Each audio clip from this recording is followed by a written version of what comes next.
इस कार्यक्रम के पुण्यार्जक हैं हनुमान प्रसाद बड़जात्या परिवार, जशपुर, रायपुर।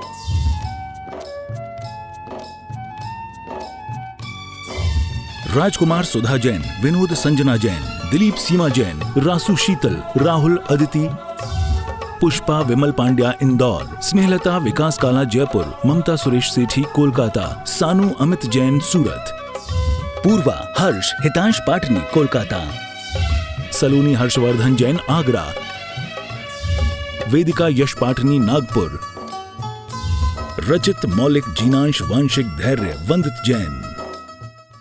आचार्य भगवान के आचार पदारोहण को 52 वर्ष पूर्ण होने जा रहे हैं। इस प्रसंग पर आचार्य ज्ञान सागर प्रतियोगिता ऑनलाइन www.vidyasagar.guru पर निःशुल्क आयोजित की गई है। यदि आप चाहते हैं उसमें हिस्सा लेना, महिला वर्ग, पुरुष वर्ग सभी लोग उसमें हिस्सा ले सकते हैं। 20, 21, 22 3 दिवसीय प्रतियोगिता है। इसमें 3 दिवस में आप लोग सभी ऑनलाइन में निःशुल्क हिस्सा ले सकते हैं www.vidyasagar.guru पर। और यदि उस पुस्तक के लिए पुस्तक पर आधारित है, वो पुस्तक तो अधिक है, किंतु बिहार में मात्र 25 रुपए में वो पुस्तक चल चरखा हथकरघा केंद्र तालियां बजाकर अनुमोदना, आप वो पुस्तक ले और उसके धार्मिक प्रतियोगिता सिर्फ 3 दिन के लिए 20, 21, 22 के लिए नवंबर को www.vidyasagar.guru पर है, उसके पुरस्कार वितरण किए जाएंगे। आप सभी लोग, महिला वर्ग, पुरुष वर्ग सभी लोग उसमें हिस्सा ले सकते हैं। बोलिए संत शिरोमणि आचार्य गुरु विद्यासागर। आप आए आचार्य भगवान के श्री चरणों में, सत्संग श्री चरणों में नमन कर आशीर्वाद प्राप्त करें। घेवर चंद जी कोठारी, राजेंद्र जी डाकलिया, बाबू हो मेरे सिर पर रख दो बाबा, हो मेरे सिर पर रख दो गुरुवर अपने ये दोनों हाथ, गुरुवर हमको दीजिए अपना आशीर्वाद में हम झुका रहे अपना माथा, जिनके जीवन की हर चर्या बन पड़ी स्वयं ही नवगाथा। जय नागम का वह सुधा कलश जो बिखराते हैं गली गली, जिनके दर्शन को पा करके खिलती मुरझाई हृदय कली। ओम ह्रीम श्री 108 आचार्य विद्यासागर मुनीन्द्र अत्र अवतर अवतर शंभो सटावानंद। जय हो जय हो। अत्र तिष्ठि ठाठा स्थापनम। जय हो जय हो जय हो। अत्र मम सन्नितो भव भव सत्सन्निधि कर्णम परिपुष्पांजलम छिपामी। सांसारिक विषयों मरणी से अब तक पार नहीं पाया, तब विद्या सिंधु के जल कण से भव कालुष धोने आया हूँ। आना जाना मुनिंद्राय, जन्म जरा मृत्यु विनाशनाय जलम निर्पामिति। हो जयवंत रहे मेरे गुरुवर, हो जयवंत रहे मेरे गुरुवर और जिए हजारों साल, गुरुवर हमको दीजिए जन्म जन्म का साथ, गुरुवर हमको दीजिए। बस लुटाया है निज शांत स्वरूप न जान सका, जीवन भर इसे भुलाया है। चंदन सम शीतलता पाने अब शरण आपकी आया हूँ। संसार मैंने जड़ समझा नहीं, अक्षय निधि को पहचाना, अपने तो केवल सपने थे ब्रह्म और जगत का भटकाना। चरणों में अर्पित अक्षत है, अक्षय पद मुझको मिल जावे, तब ज्ञान अरुण की किरणों से यह हृदय कमल भी खिल जावे। को दीजिए जन्म जन्म का साथ, गुरुवर है को दीजिए जन्म जन्म का साथ। इन विषय भोग की मदिरा पी मैं बना सदा से मतवाला, तृष्णा को तृप्त करे जितनी उतनी बढ़ती इच्छा ज्वाला। मैं काम भाव विध्वंस हेत मन सुनाया हूँ, यह मदन विजेता बन न सके यह भाव हृदय में लाया। ओम ह्रीम श्री 108 आचार्य विद्यासागर मुनिंद्राय कामबाण विध्वंसनाय पुष्पम निर्पामिति। इस शुदा रोग की व्यथा कथा भव भव में कहता आया हूँ, अतिभक्ष अभक्ष भके फिर भी मन तृप्त नहीं कर पाया हूँ। नए वैद्य समर्पित करके मैं तृष्णा की भूख मिटाऊंगा, अब और अधिक ना भटक सकूं यह अंतर बोध जगाऊंगा। ओम ह्रीम श्री 108 आचार्य विद्यासागर मुनिंद्राय क्षुधा रोग विनाशनाय नैवेद्यम निर्पामिति। मोहांधकार से व्याकुल अंतर दीप जला दो। ओम ह्रीम श्री 108 आचार्य विद्यासागर मुनिंद्राय महामोहांधकार विनाशनाय दीपम निपामिति। कर्म तज पुण्य कर्म को चाह रहा अपना नाता, शुभ अशुभ कर्म सब रिपुदल है, मैं इन्हें जलाने आया हूँ, इसलिए आपके चरणों में यह धूप चढ़ाने आया हूँ। ओम ह्रीम श्री 108 आचार्य विद्यासागर मुनिंद्राय अष्टकम दहनाय धूपम निपामिति। भोगों को ताज मिटा डाला, मैं चिदानंद में लीन रहूं, पूजा का यह फल पाना है, पाना था जिसके द्वारा वह मिल बैठा मुझे ठिकाना है। ओम ह्रीम श्री 108 आचार्य विद्यासागर मुनिंद्राय महामोक्ष प्राप्ताय फलम निपामिति। जग के में अवगाहन करने आया हूँ, सबका सारा दुख दर्द हरो, यह अर्घ भेटने आया हूँ। हे तपो मूर्ति हे आराधक, हे योगेश्वर हे महासन, है अरुण कामना देख सके, युग युग तक आगामी ओम ह्रीम श्री 108 आचार्य विद्यासागर मुनिंद्राय जय माला पूर्णार्घम निपामिति। बोलो कुंडलपुर के बड़े बाबा की, गुरु नाम गुरु आचार्य ज्ञान सागर जी महाराज की, मूक माटी रचयिता आचार्य परमेश्वरी गुरुदेव की, पूज्य निरापक मुनि श्री समय सागर जी, योग सागर जी, नियम सागर जी, सुधा सागर जी व प्रशांत सागर जी, समता सागर जी, अभय सागर आदि महाराजों की, मुंशी चंद्र सागर जी व निरामय सागर महाराज की जी, सुधा सागर जी व प्रशांत सागर जी, समता सागर जी, अभय सागर आदि महाराजों की, मुंशी चंद्र सागर जी व निरामय सागर महाराज की,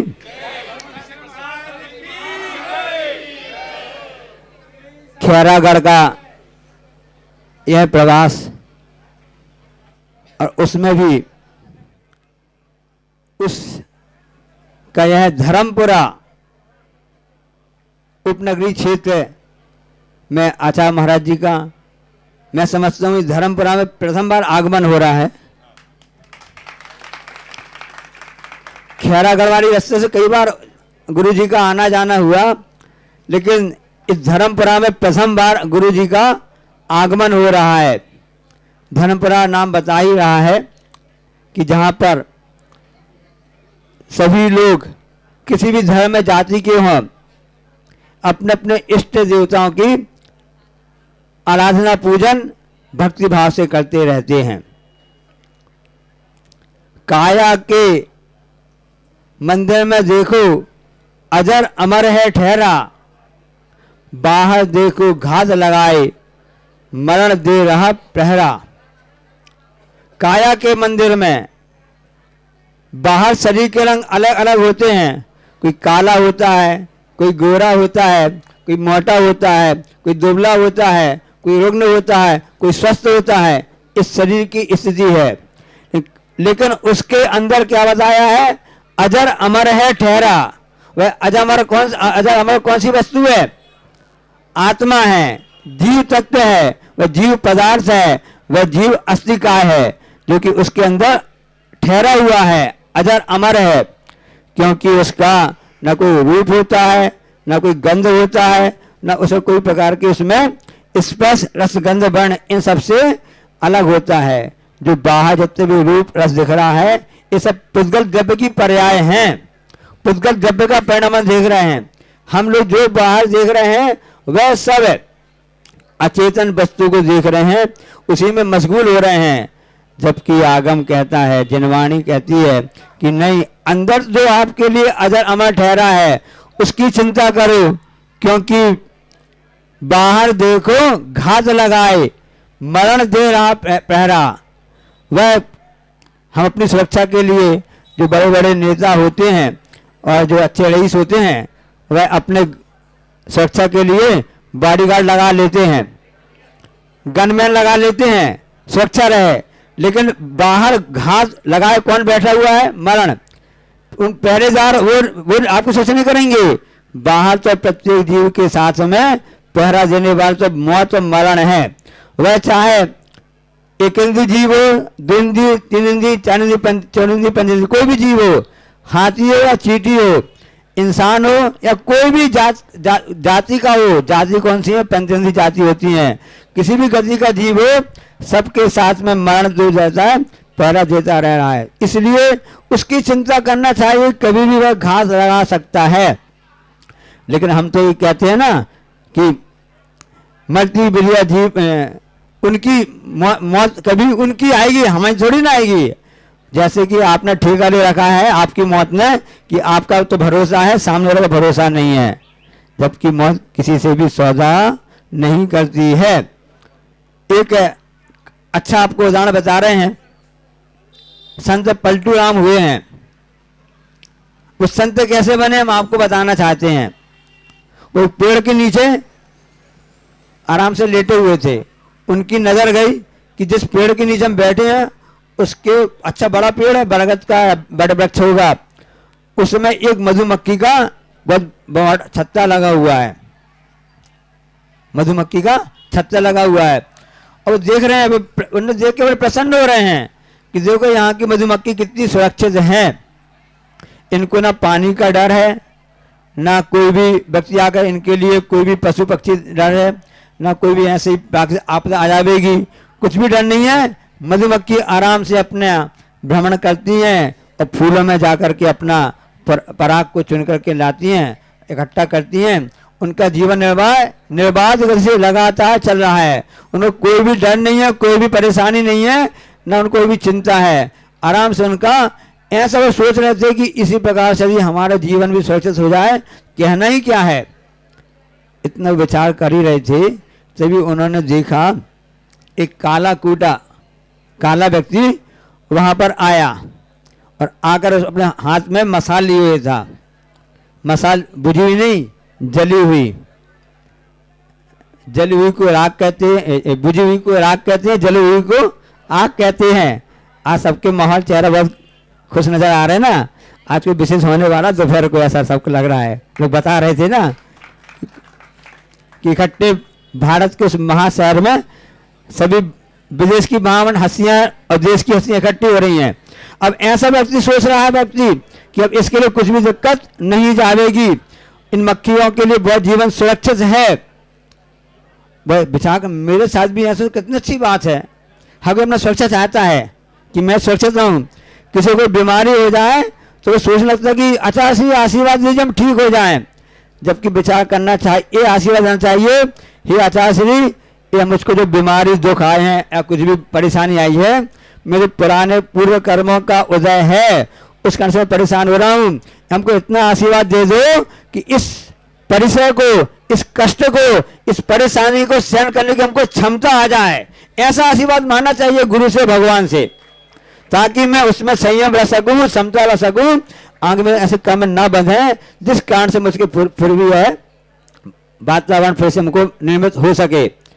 पलटू राम ये सोच रहा था कि बड़ा सुरक्षित जीवन उनका है। वो मसाल लेकर एक व्यक्ति आया, उसने वहां धुआं किया, सब किया। उन मक्खियों के लिए क्या सा क्या हुआ सब जानते हैं, और उन सबको अलग करके उनका मरण करके उस व्यक्ति ने उस छत्ते को अपना निचोड़ा, क्योंकि उस छत्ते से मधु प्राप्त होता है।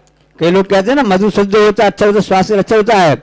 जबकि जैन दर्शन जैन आगम में एक आ गया है, मध्य मास मधु तीनों अभक्ष ही नहीं, अनुपसेव भी नहीं, ये तो त्याग करने योग्य हैं। अष्टमूल गुणों में कहा जाता है कि 5 अष्टमूल गुण होते हैं ना, तो 5 उदंबर फल और 3 मकार, इनका त्याग करने पर ही वह श्रावक कहलाता है। इसे मधु शुद्ध नहीं है। आप विचार कर लेना, मधुमक्खी आपके घर में जो अटैच बाथरूम रहते होंगे, क्या ये बताइए जो मधुमक्खी छत्ते होते हैं उनके यहाँ पर अलग से व्यवस्था है क्या वहां पर ऐसी? तो वो सब वहां सब जीवों की उत्पत्ति होती रहती है।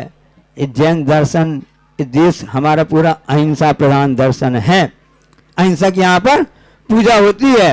और पलटू राम की बात नहीं छोड़ देते हैं, हम आपको अगली बात बता रहे हैं, अहिंसा की बात बता रहे हैं। आचार्य संस्मरण सुनाना चाहते हैं, आप सुनना चाहते हैं संस्मरण आचार्य का लेटेस्ट, बिल्कुल ताजा। अभी बिहार चल रहा था और 16 तारीख की बात है, शाम को आचार्य श्री जैसे भी यहाँ पर रुके हुए ना पहली मंजिल में, शाम को साहू जी हैं, वो ढारा गांव कहलाता है, डोंगरगढ़ से बिहार होने के बाद भी वहाँ पर अचानक से भी हम लोग वहाँ ब्याह करके गुरुजी वहाँ रुके हुए थे। अब 4-4:30 बजे वहाँ बिहार हो गया, यहाँ पर आकर के रुक गए थे। अब लोगों को पता चल जाता है बिहार में पता नहीं कहाँ चले जाएं, कोई भरोसा नहीं है, क्योंकि अन्य बिहारी अन्य आहारी का कोई भरोसा नहीं है।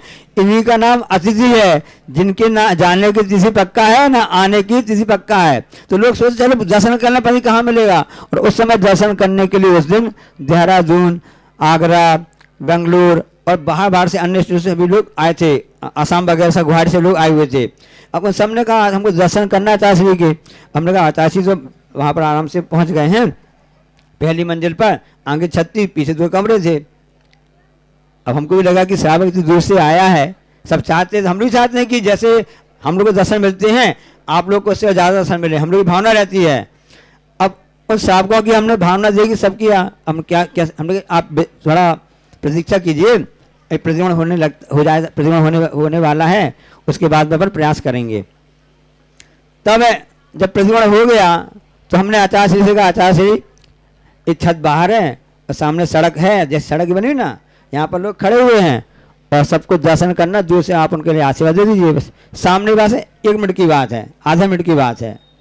बड़े कृपालु है आचार्य, करुणा निधान है, उन्होंने हमारा निवेदन स्वीकार कर लिया। मेरा क्या है, इन भक्तों की भावना रहती है, वो काम करती है। जितने भी दर्शनार्थी आते ना वो काम करती है। उन जितने भी दर्शनार्थी आते उनकी भावना को देखते हुए आचार्य महाराज जी छत पर आकर के सभी के लिए आशीर्वाद उन्होंने दिया। अब अगली आपको बात बताना चाहते हैं, ये तो हमेशा आप देखते सुना होगा आपने 5-6 सालों से। अब जब आचार्य सबको आशीर्वाद दे रहे थे तो हमने कहा आचार्य श्री, बाजू में खड़े कहा आचार्य श्री, आचार्य कल 17 तारीख है और सभी जगह चुनाव होने वाले हैं, वोटिंग मतदान होने वाले हैं और एक मतदान का माहौल चल रहा है। और इस समय जितने भी बड़े बड़े नेता होते हैं, राजनीतिक नेता की बात कर रहे हैं, वो सभी हर जगह जा रहे हैं, जहाँ जहाँ पर जिन राज्यों में मतदान होना है वहाँ जा करके रोड शो करते हैं, सड़क में खड़े होकर के मंच बना करके सबके लिए निवेदन करते हैं मतदान, हमारे पार्टी को मतदान दे करके बहुमत मत से जितावें। ऐसा सभी लोग, आप सुनो ना, रोड शो, चाहे प्रधानमंत्री हो या मुख्यमंत्री हो या कोई भी मंत्री हो, सभी आकर के क्या कर रहे हैं, रोड शो कर रहे हैं। हमने कहा आचार्य श्री आप तो धर्म के नेता हैं और आज भी आप सबके लिए सड़क पे खड़े हैं, आज भी आप सबके लिए रोड शो कर रहे हैं। तो पास में एक नौजवान खड़ा हुआ था, तो उसने कहा आचार्य श्री, उसने कहा हमसे, हमारे कानों से बोला कौन सी पार्टी के हैं आचार्य श्री, रोड शो कर, कौन सी पार्टी का रोड शो कर रहे हैं?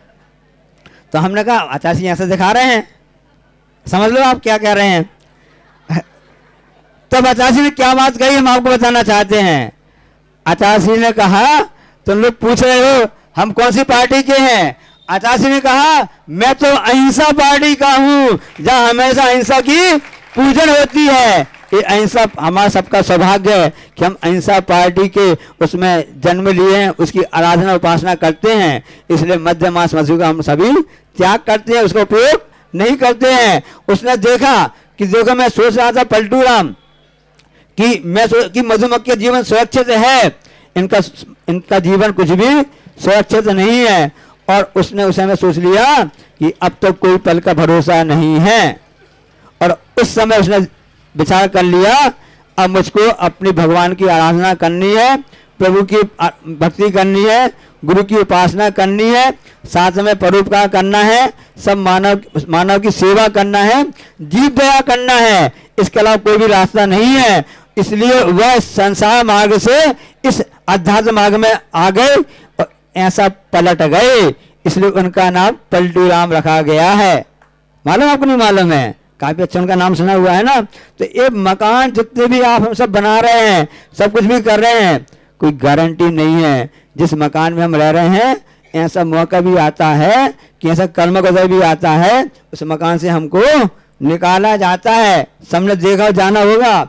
इसलिए मैं बसाना चाहता हूँ स्वर्ग धरती पर, एक पुराना गाना आपने सुना होगा ना, मैं बसाना चाहता हूँ स्वर्ग धरती पर, आदमी जितने रहे बस आदमी बनकर उस नगर की हर गली तैयार करता हूँ, आज मैं हूँ आदमी से।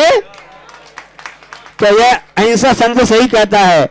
अहिंसा उसे कहता है कि मैं आदमी नहीं, मैं तो जीव हूँ, मैं जीव हूँ, हर जीव से मैं प्यार करता हूँ, हर जीव की मैं रक्षा करने की भावना भाता हूँ।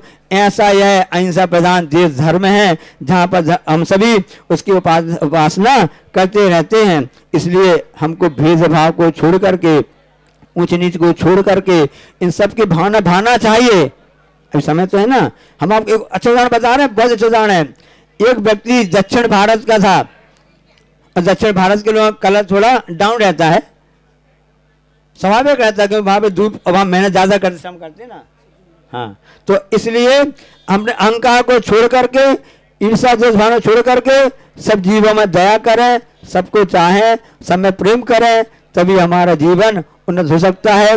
जैसे पलटू राम पलट गया, उसके भाव बदल गए। वह जो सोच रहा था कि मौत तो हमको आएगी नहीं, मौत सभी को आ सकती है, इसलिए मौत का पहरा हमेशा बना हुआ है। उस पहरे को देखते हुए हमको हमें सजा कर रहना है और अहिंसा धर्म की उपासना करते रहना है। बोले अहिंसा परमो धर्म की। जावाणी के ज्ञानते हैं सूझे लोकालोक, सो वाणी मस्तक जरूर सदा दे दो। हे जनवाणी भारती तो ही जपो दिन रैन, जो से रो शरणा गए सो।